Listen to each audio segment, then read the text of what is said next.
Feliz noche, una noche del amor y la amistad que queremos extender nuestro saludo y también agradecimiento por brindarnos la oportunidad de llegar a sus hogares en este que es su programa A la Medida. Qué gusto saludarte, Fernando. ¿Cómo estás? Feliz día del amor y la amistad. ¿Qué tal, Sandy? Muy buenas noches, de verdad, de todo corazón, feliz día del cariño para ti también. Y por supuesto, amigo y amiga televidente, ¿cómo la pasó? ¿Lo celebraron? ¿Le dieron sus cariñitos? Ojalá que sí. Estamos acá en A la Medida para analizar a profundidad esas notas que impactan la realidad de nuestra Guatemala y del mundo. Así es, porque sabemos que mientras algunos estamos en celebración, en esta emoción del Día del Amor y la Amistad, también las noticias y los temas duros pasan en nuestro país. La inseguridad se sigue registrando y hoy hablaremos acerca de un asalto en una unidad de transporte colectivo que cobró vidas. Este tema, también la situación migratoria, que se van dando diversas estrategias por parte de traficantes, lo estaremos tratando durante este programa. A nivel internacional hay mucho de qué hablar. Andrés, ¿cómo estás? ¿Qué nos puedes comentar? Buenas noches. ¿Qué tal, Sandy? Feliz noche, Fernando. Mucha información a nivel internacional. En Estados Unidos, un nuevo tiroteo, un caso muy extraño en el cual hay un atacante identificado, pero lo que no se sabe, a pesar de que ya iniciaron las investigaciones, es los motivos. Además, hasta este momento únicamente había un candidato para las elecciones en Estados Unidos de 2024, Donald Trump. Pues bueno, ahora hay una candidata que se está uniendo a esta carrera presidencial y estoy seguro que la audiencia de A la Medida recordará quién es. Todo esto y más en unos minutos. Balacera fatal en bus extraurbano. Exploramos cómo hacer que el transporte público sea más seguro. Alerta por gripe aviar. Autoridades confirman el primer caso en Guatemala y lanzan advertencias. Nuevo paso de migrantes. Según informe de las autoridades fronterizas de Estados Unidos, las estructuras de trata de personas están usando la frontera norte. Rechazan petición de Valdetti. Nueva jueza del caso cooptación del Estado rechazó otorgarle arresto domiciliario por problemas de salud.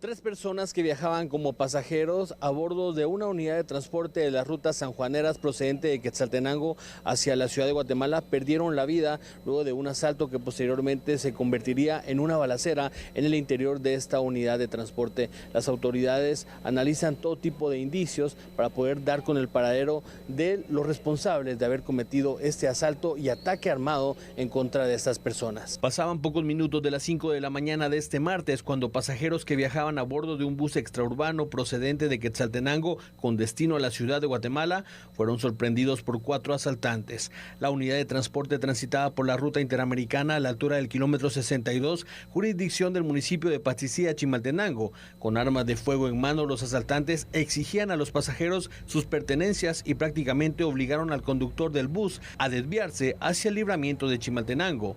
Luego de cometer el asalto, los delincuentes bajaron de la unidad de transporte. Sin embargo, uno de los pasajeros iba armado y disparó en contra de uno de los malhechores. Al percatarse de esta acción, los asaltantes subieron nuevamente a la unidad y a fuego cruzado dispararon contra el pasajero armado. Desafortunadamente, varias personas resultaron heridas. Los asaltantes abordaron un vehículo que los esperaba en el kilómetro 54 y escaparon con rumbo ignorado. Después del tiroteo, el conductor del autobús tomó la determinación de llegar hasta la estación del Cuerpo de Bomberos Municipales Departamentales del Tejar, Chimaltenango, para pedir auxilio.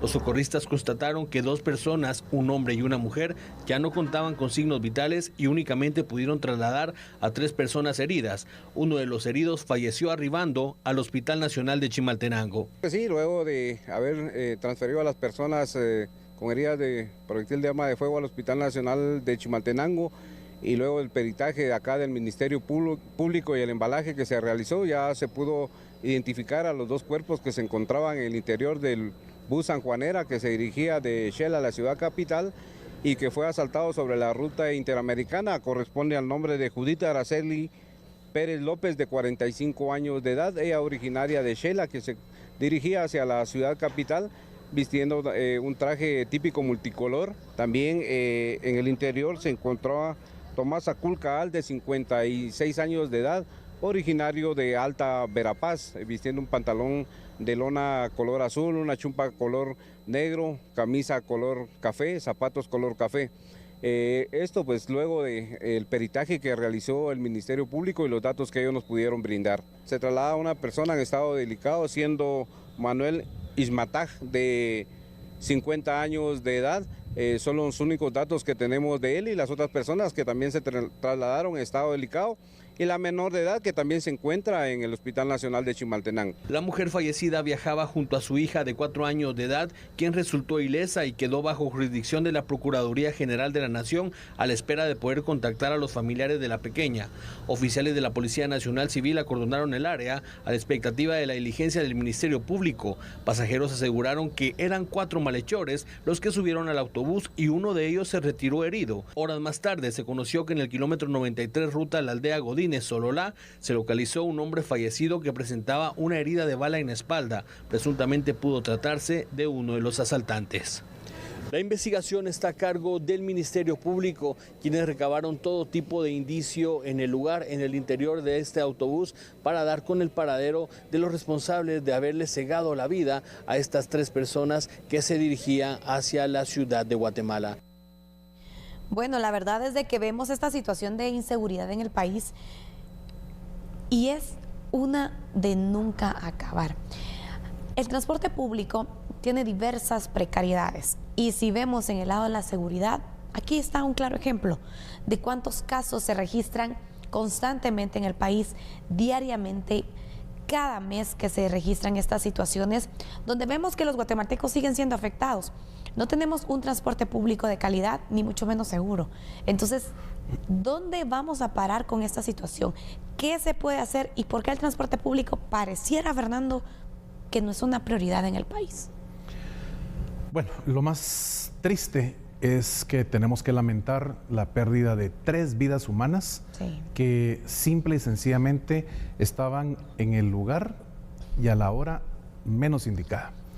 Como dices, es un tema de nunca acabar. Vemos que esto es un círculo, ¿verdad? Y bueno, más que el círculo es esa forma del infinito, porque se trata por todas las vías, de todas formas, por parte del Ministerio de Gobernación, la Policía Nacional Civil, viendo realmente cómo multiplica los pocos agentes, porque la verdad es que son pocos agentes para cuidar tanto transporte extraurbano. Y la persona que va ahí adentro, pues como tú bien mencionaste, en circunstancias de precariedad total, porque las unidades sabemos perfectamente que cero cuidado. 1, 2, con un pasaje que tiene una línea de autorización, pero que simplemente el brocha y el piloto le suben a su sabor y antojo en el momento que se les da la gana. Entonces, el amigo y amiga televidente que debe utilizar este tipo de transporte, pues a erogar, sacar de su monedero, sacar de su billetera, muchas veces más dinero del que tiene presupuestado. Y 3, y es lo peor que sucede, se sube cualquier cristiano a hacer de las suyas, a extorsionar, a decirle a la gente que va que si no les dan dinero, él va a resultar entonces no pidiendo, sino que va a resultar asaltando, que se salió de esa vida hace mucho tiempo y que ahora se está dedicando a pedir ayuda, etcétera. Los cuentos en este tema son de nunca acabar, como bien dices, Sandy, y el problema es que la portación ilegal de arma, que es pan nuestro de cada día en Guatemala, genera que se suban estos desalmados que realmente no tienen una pizca de respeto por la vida de nadie. Niños, ancianos, hombres o mujeres, no les importa. Y simple y sencillamente en algún momento se sienten con los nervios, con la adrenalina hasta arriba por lo que están haciendo y ¡bum! Se va el disparo y simplemente son vidas cegadas que dejan en luto permanente a tantas familias en el país. Triste de verdad, Santi.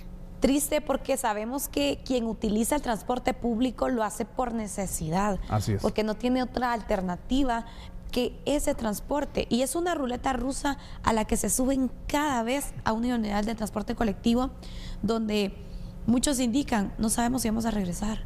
¿Por qué? Porque ya sea por un accidente, ya sea por un asalto que se salga del control, y en muchas ocasiones incluso van con las mínimas pertenencias porque van casi que esperando que primero Dios no les pase nada pero sin la seguridad de que vayan a llegar con todas sus pertenencias, porque la inseguridad en los buses, no importa si son buses de rutas cortas o largas, se dan los asaltos. ¿Qué se puede hacer? ¿Cómo mejorar la seguridad en el transporte público? Ese es uno de los temas que se ha venido debatiendo, pero no vemos que se haga absolutamente nada. Hay unidades, por ejemplo, que han optado por contratar seguridad privada, Así es. pero no le rinde porque tienes que tener un gasto extra. Claro. Que al Y que final se lo trasladas. se lo vas a trasladar al pasajero. Entonces, también, ¿qué hacer? Porque se arriesgan los pasajeros, se arriesgan los pilotos, se arriesgan los ayudantes, se arriesgan los empresarios, todos. Y los delincuentes ahí están campantes funcionando con total impunidad. Ahora, hay muchas líneas de investigación de parte de la Policía Nacional Civil a través de la DEIC, en donde se ha logrado determinar que muchas veces, en ocasiones que ya se han comprobado, después de aportar diversas pruebas, y naturalmente esto es un secreto a voces, pilotos de los buses y brochas están en contubernio con quienes se suben a asaltar. No le voy a decir que en el 100% de los casos, pero definitivamente hay espacios que han permitido determinar que estas personas simplemente dicen, vengo lleno, vengo medio lleno, el bus viene vacío, entonces no vale la pena, o ahorita sí se puede hacer algo. Vi a alguien que salió de una agencia bancaria, sé perfectamente que alguien fue a cobrar un cheque, que vendió algo de sus ganancias en su terrenito, y simple y sencillamente ahí es donde vemos que estos tipos y tipas, porque igual participan hombres y mujeres, saben perfectamente cuándo y en qué punto de la carretera hacer su fechoría, porque no hay autoridad en kilómetros a la redonda. Entonces, la política de Estado en materia de seguridad, con lo que aconteció en este asalto, vemos que simplemente está fallando. Mucha gente podrá decir, sí, pero es que solo fueron 3 personas, pero esto es de las 24 horas del día. ¿Cuántas veces? Cuando se sabe a través de los medios de comunicación. TN23 informándole siempre de esos hechos delictivos que cobran la vida de tantos guatemaltecos. Pero, ¿y los que no se saben? Los que son en aquellos caminos olvidados, en donde literalmente la palabra seguridad, agente de la Policía Nacional Civil, no existe para la población. ¿Qué hacemos? Complicadísimo. Complicado, la verdad. Vamos a ir con unos datos, ¿te parece? Para poder ampliar cierta información, algunos datos sobre este caso que se registra, que es lamentable, es repudiable también, donde los pasajeros de una unidad del transporte extraurbano que viajaba desde Quetzaltenango rumbo a la ciudad de Guatemala vivieron momentos de pánico debido a que delincuentes armados tomaron por asalto la unidad y dispararon, hiriendo a 5 personas. Terrible. El conductor de la unidad, que resultó ileso, decidió llevar a los heridos a la estación de bomberos municipales departamentales en El Tejar, en donde recibieron la asistencia prehospitalaria. Los buses extraurbanos, he de decirlo, que han sido el blanco de los delincuentes desde hace varios años, poniendo en riesgo la vida del piloto y los pasajeros de la unidad, que muchas veces también entran en pánico, y quién no, al no saber cómo reaccionar ante una situación como esta. Muchas veces se ven involucradas armas de fuego que dejan varios heridos e incluso fallecidos en la escena de un fatídico hecho. Así que, aunque sepamos la inseguridad, creo que nadie sabe cómo reaccionar ante una situación como esta. Imagínate, tú puedes decir, sí, es que en el nombre de Dios que llegue bien a mi destino, pero imagínate estar ahí en el lugar, ver esta situación de violencia, la forma en la que los delincuentes también tratan a los usuarios, porque lo que quieren es infundir temor, imponerse sobre los pasajeros, y que saben que no les va a temblar la mano por dispararle a alguien. Entonces, ante esta situación, ¿qué hacer? ¿Qué soluciones hay, o definitivamente no hay solución? Bueno, a ver, en primer lugar tenemos que tener un punto de partida. Policía Nacional Civil, agentes que puedan realmente brindar seguridad a todas y cada una, no solo de las unidades, sino cada línea que existe hoy por hoy que tiene cobertura a nivel de toda la República. Le pregunto, ¿usted considera eso viable, posible? Creo que todos sabemos la respuesta. No tenemos esa cantidad de agentes en la Policía Nacional Civil. Entonces, los pilotos y los ayudantes de los buses. Realmente poder tener ellos algún tipo de capacitación, algún tipo de entrenamiento para realmente en la entrada al bus visualizar o no sé, tener algún plan determinado que pueda identificar algún posible sospechoso. Hoy ves a una señora cualquiera en la calle, ves a un menor de edad, ves a cualquier caballero caminando y no sabe uno realmente si está armado, si está armada y cuáles son sus intenciones. Entonces, la pregunta es, ¿qué hacemos? Es una tarea muy complicada para el Estado, para el gobierno, indistintamente si es un gobierno municipal o si es el gobierno central, pero lo que sí es que podemos afirmar que todos los guatemaltecos estamos hasta la coronilla de saber y escuchar este tipo de noticias donde se lamenta la vida, la pérdida de la vida de tantos guatemaltecos y guatemaltecas.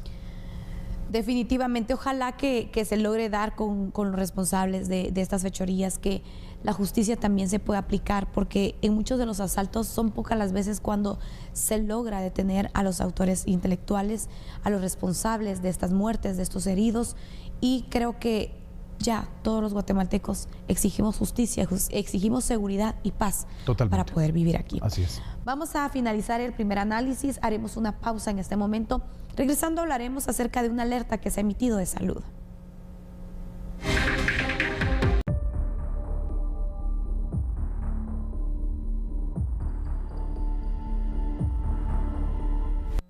En el caserío Motaguilla, aldea El Quetzalito, Izabal, fue detectado el primer caso de influenza aviar H5N1 de alta patogenicidad en un ave silvestre. El caso fue diagnosticado por el Laboratorio Nacional y confirmado por el Laboratorio Nacional de los Servicios Veterinarios del Departamento de Agricultura de Estados Unidos. Algo que debe quedar totalmente claro es que no existe ningún caso de influenza aviar del tipo H5N1 en explotaciones tecnificadas o producciones de traspatio, conocidas también como producción familiar. En este sentido, estamos seguros que la producción avícola está protegida y se garantiza a la población el abastecimiento y el consumo de carne de aves y también sus derivados. A raíz de este caso se declaró un estado de emergencia zoosanitaria en todo el territorio nacional, lo cual faculta al personal del MAGA para retener cualquier ave o lote de productos agrícolas de dudosa procedencia. Tenemos a disposición más de 200 personas, entre extensionistas y personal del programa PROSA, para poder realizar los procesos de monitoreo e inspección en campo. Nuestros controles estrictos nos han permitido detectar y restringir y decomisar 22 aves, en este caso gallinas y gallos, y más de 65.600 unidades de embutidos provenientes de Honduras, las cuales fueron incineradas y enterradas. Además, informó que el personal del MAGA ya estableció un cordón sanitario en un radio de 10 kilómetros, en donde fueron ubicadas las aves que presentaron esta enfermedad. Respecto a las recomendaciones y peligro de contagio de esta enfermedad a humanos, el ministro de Salud, Francisco Coma, se refirió al respecto. Sabemos que la transmisión de la influenza aviar a seres humanos puede darse básicamente por mecanismo de contacto con saliva, con secreciones o al estar en contacto con las heces de las aves que presentan esta enfermedad. En seres humanos, básicamente, revisando los datos epidemiológicos, se han reportado únicamente 2 casos, no en Guatemala, y quiero ser muy claro, no en Guatemala. Un caso fue reportado en los Estados Unidos y el otro caso fue reportado en Ecuador. Específicamente, los síntomas que esta enfermedad produce en seres humanos son muy similares a los de cualquier otra influenza. Y básicamente lo que nos ayuda a hacer el diagnóstico es la historia clínica previa de haber tenido contactos con aves enfermas. Autoridades del MAGA informaron que en lo que va del año se han aplicado 11.5 millones de vacunas de la influenza aviar a aves del país y actualmente se cuenta con un lote disponible de 11.7 millones de dosis. Muy bien. Ante esta alerta que se da a conocer y que se detectan los primeros casos también, es necesario que tomemos en cuenta las medidas de prevención. El Ministerio de Salud ha indicado que hay que tener mucho cuidado con las aves, porque en este momento pues está el tema del monitoreo, de poder determinar qué tanto puede afectar al país, qué tanto está la situación también en Guatemala, y se han empezado a prohibir la comercialización precisamente de ciertos productos, de ciertas aves, en países donde ya hay casos que se han registrado y que la situación ha ido empeorando, para poder controlar la situación. No nos alarmemos, es algo de prevención, pero también no digamos, bueno, no pasa nada, se ha mencionado en otras ocasiones y no ha sucedido. No, hay que tomar las medidas de prevención, que creo que es lo más importante en este momento.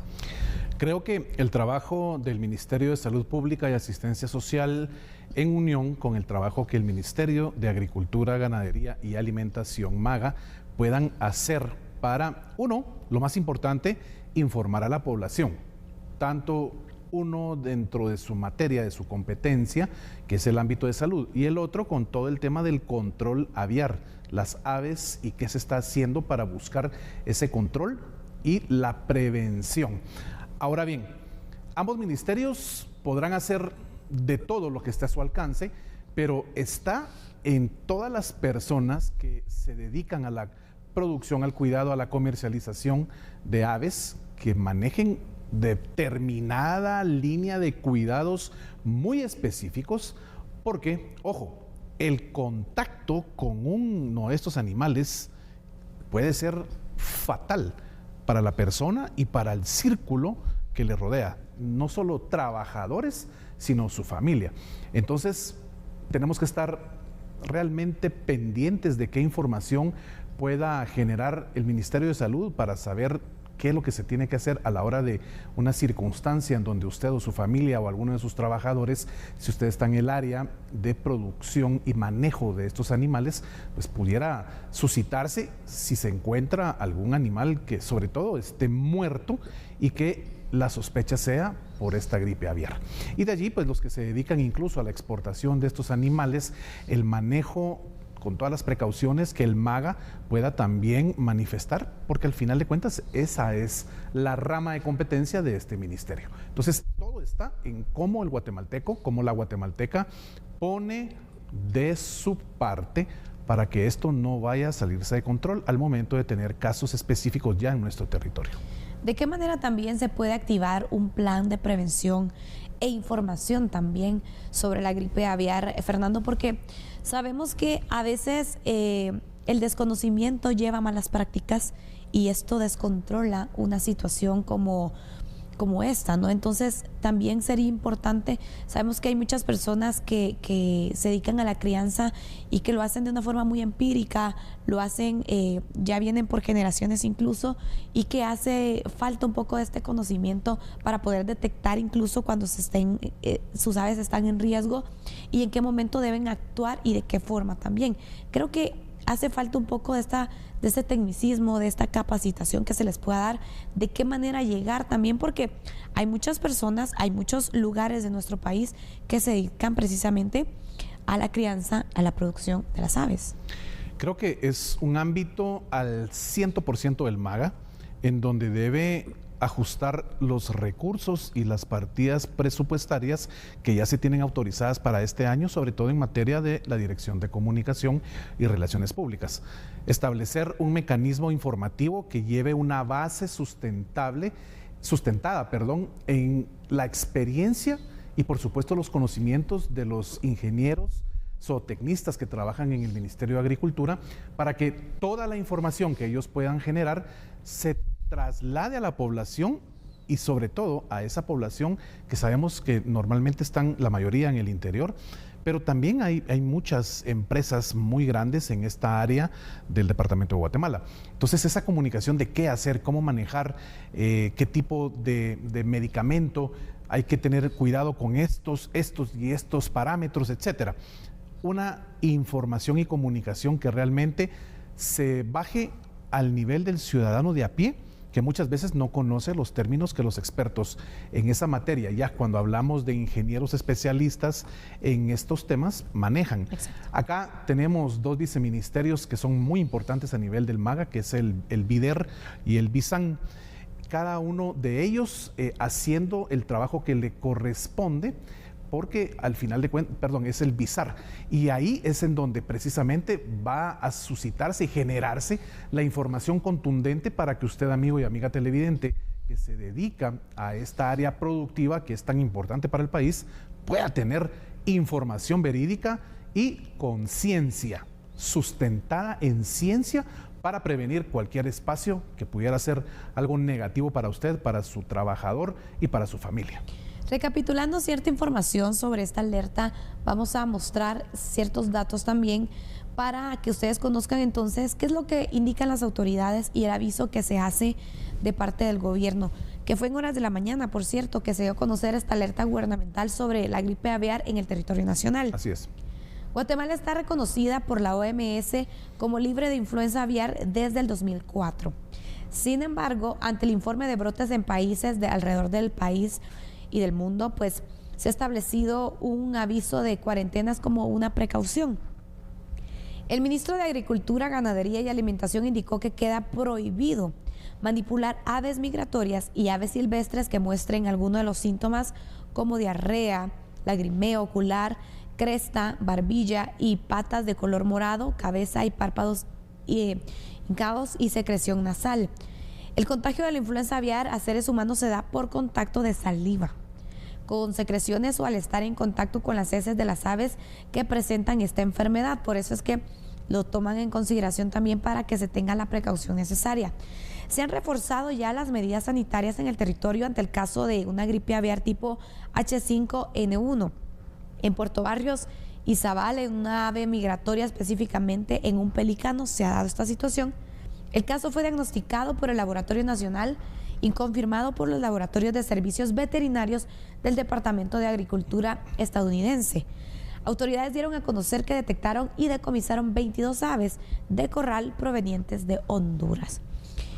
Así que esto es todo el antecedente entonces que se tiene, la alerta que se ha emitido por parte de nuestras autoridades y las medidas de prevención que se destacan como parte importante también para poder contener la situación y que no se salga de control también y que se va a extender entonces esta gripe aviar.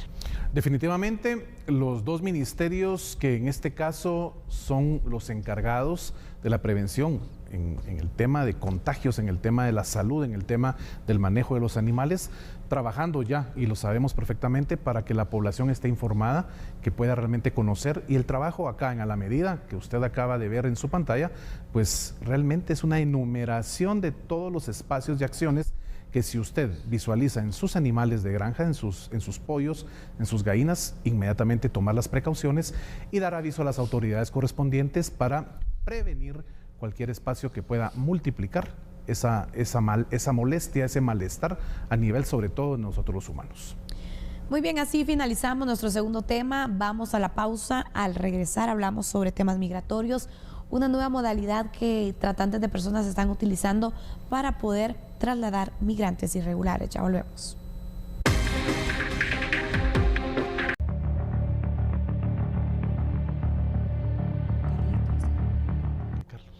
No importando las gélidas temperaturas, las estructuras criminales están llevando por vía aérea a migrantes de distintas nacionalidades, incluyendo guatemaltecos, señalan los reportes fronterizos. Este tipo de flujo surge a raíz de las últimas medidas migratorias y la vigencia del Título 42.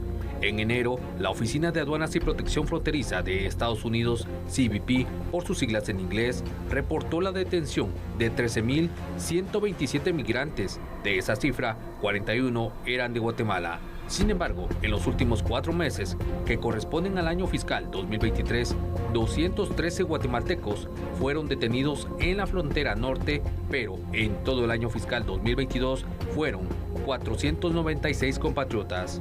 Al respecto, a través de sus redes sociales, Raúl Ortiz, jefe de la patrulla fronteriza, señaló: continuamos utilizando aviones para devolver a los ciudadanos de América Central y del Sur a sus países de origen, utilizando las autoridades del título 42 y el título 8.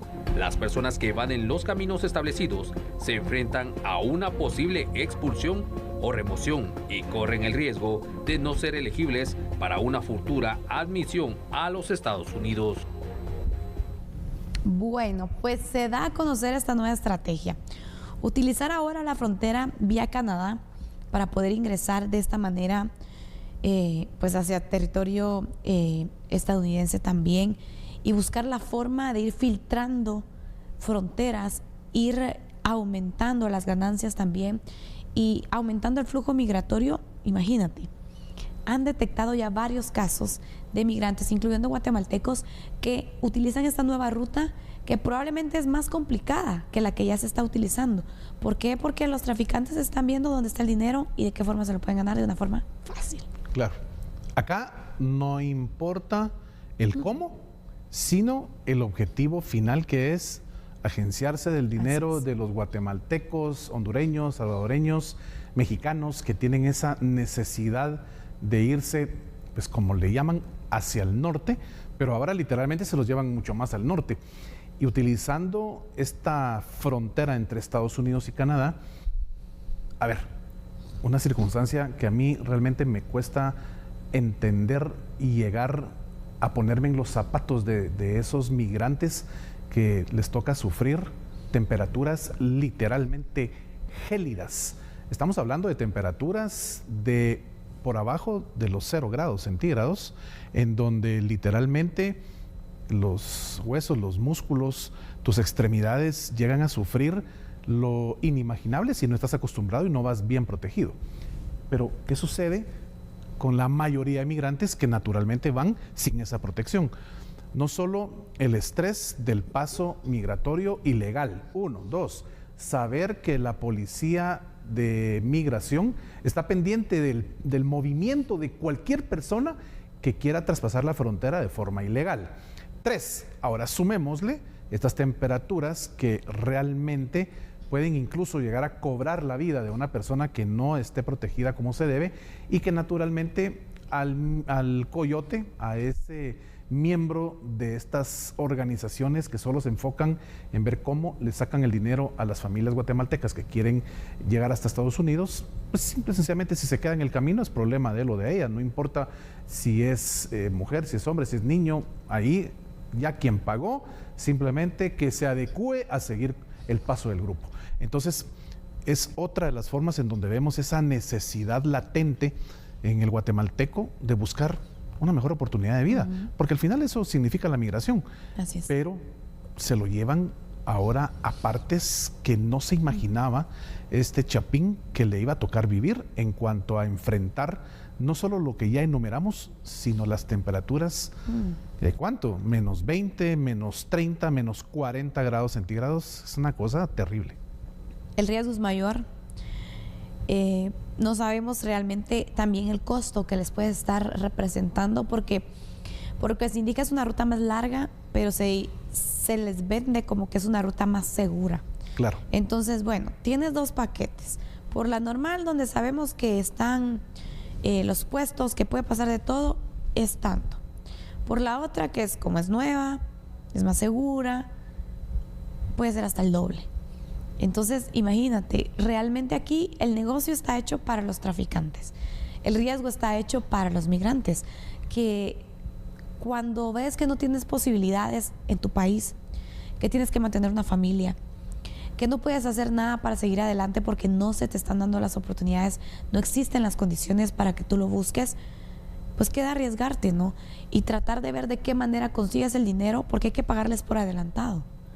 Y eso de una vez nos dice, bueno, si me muero, por lo menos él ya tiene su dinero, porque el coyote asegura su dinero. Claro. No le importa la vida, no le importa la salud, no le importa la integridad de las personas, porque los migrantes para los coyotes son una mercancía.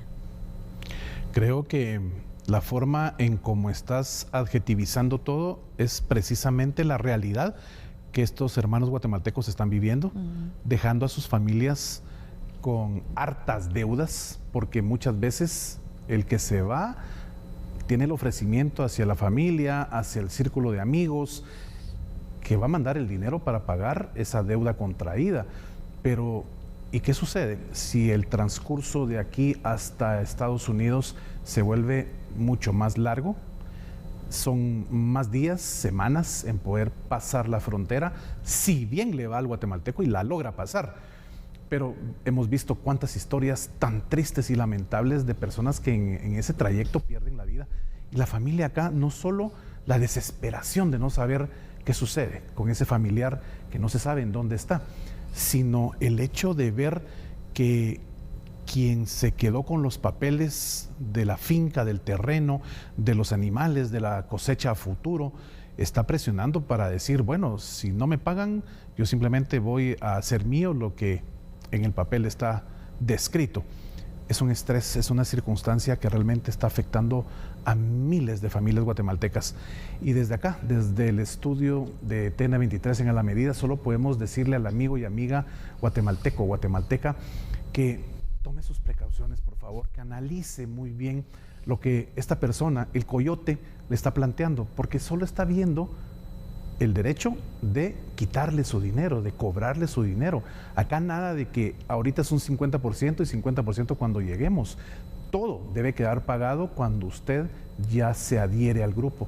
Entonces, por favor, sepa que todas estas circunstancias son inhumanas y son simple y sencillamente viéndole a usted como un signo de dólar, porque eso significa usted para el coyote.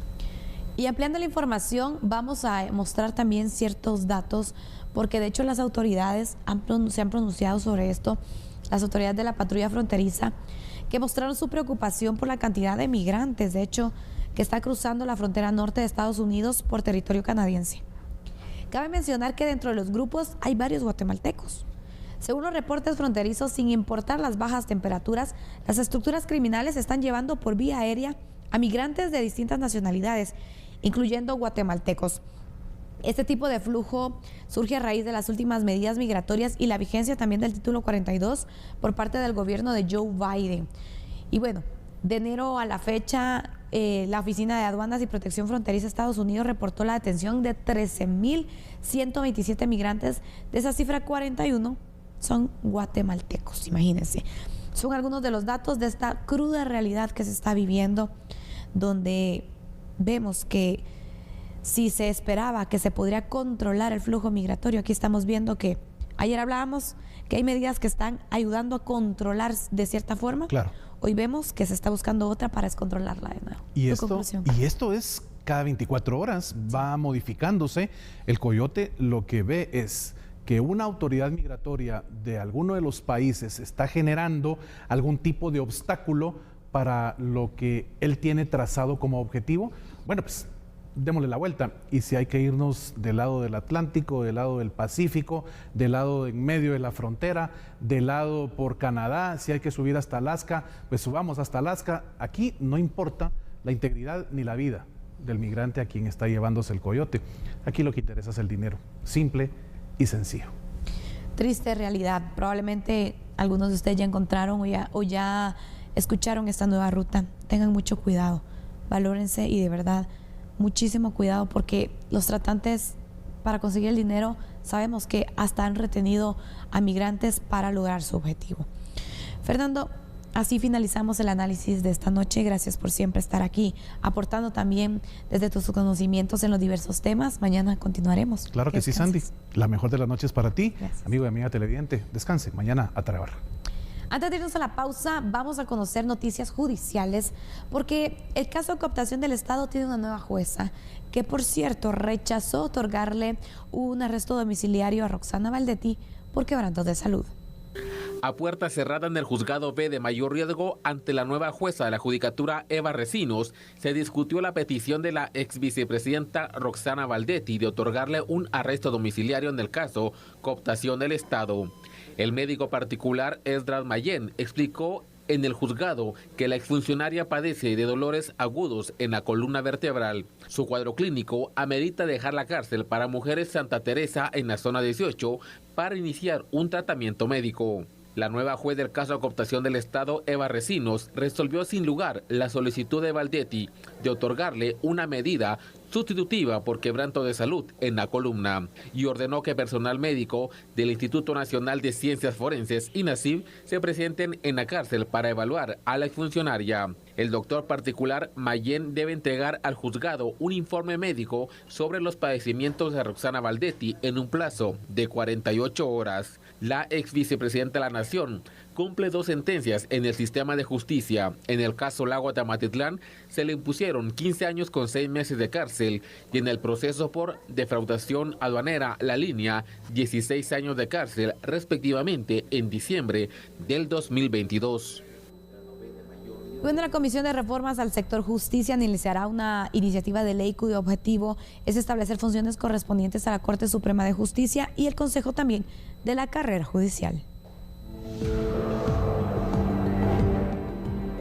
El pasado 7 de febrero, diputados al Congreso de la República presentaron la iniciativa de ley 6195, que busca reformas a la ley del organismo judicial. Esta propuesta tiene como objetivo actualizar las normas relativas a las funciones de la Corte Suprema de Justicia, pues según se explica en la exposición de motivos, existe una omisión legal en cuanto a las funciones del alto organismo de justicia sobre el nombramiento de jueces. Definir bien cuáles son las atribuciones del presidente o presidenta de la Corte Suprema de Justicia, derivado que se han dado algunos roces entre el Consejo de la Carrera Judicial, que era parte del inicio de las reformas constitucionales cuando se formó el Consejo, como muchos otros temas, y pues hoy ha existido ahí una laguna. ¿Quién es el que tiene la facultad? ¿Quién es la máxima autoridad de este poder del Estado? Si es el Pleno de Magistrados, ¿quién lo preside? O si es el Consejo de la Carrera Judicial, que es el que tiene las funciones realmente de la carrera de los jueces y magistrados. En noviembre del 2021, la Corte de Constitucionalidad emitió un fallo en donde deja en suspenso las funciones del Consejo de la Carrera Judicial y asigna a la Corte Suprema de Justicia la función de realizar traslados, nombramientos o movimientos sobre jueces y magistrados. La discusión se encuentra a cargo de la Comisión de Reformas al Sector Justicia, quienes deberán analizar y dictaminar para que pase al Pleno a discusión.